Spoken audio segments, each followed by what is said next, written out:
G'day champions, today we're going to be cooking up some of that wild game we collected when we were down south while we were hunting with Luke. First thing we want to do is get this fire roaring and get that plate hot.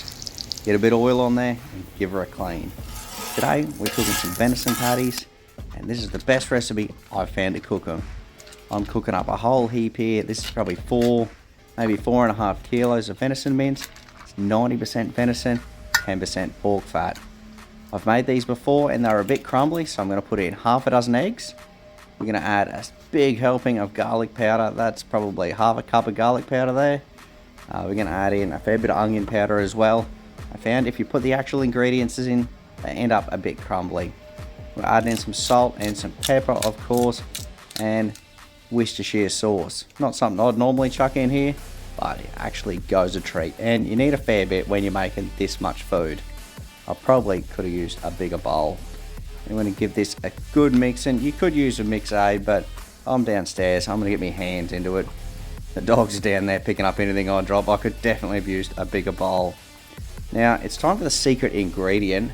I found a few recipes point to this, but what you want to add is shaved butter. So you need to freeze the butter and then shave it or grate it on a cheese grater and then stir it in. Now you want to do this with cold mince, and you'll want to do it right before they go on the flames because that butter will start to melt. Like I said before, this has only got 10% pork fat added into it, so it's super lean. That butter's going to help it cook.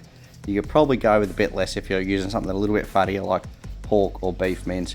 But for venison, that's what we want. I want to add a little bit of fat into it. I'm also cooking with olive oil, so that helps. You're going to put it into a tray, and then we're just going to cut this into about 6 patties. That's going to be about right for the size we want. We want burger sized patties. I'm going to turn some of these into burritos type wraps later on, but tonight we're making burgers. We just want to get them on the plate.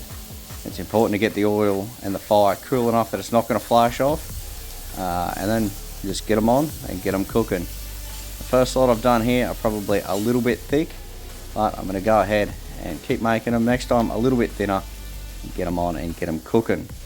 I've got no idea how hot that plate is, but they were taking 5 or 6 minutes aside, and then one quick flip at the end to get any of the juices off. I just bust them in half to make sure they're cooked all the way through. Something you want to do with wild game to make sure there's no bacteria in there. Out of that 4.5 kilos, I managed to make about 34 patties, and that's what they come out like, and they were delicious.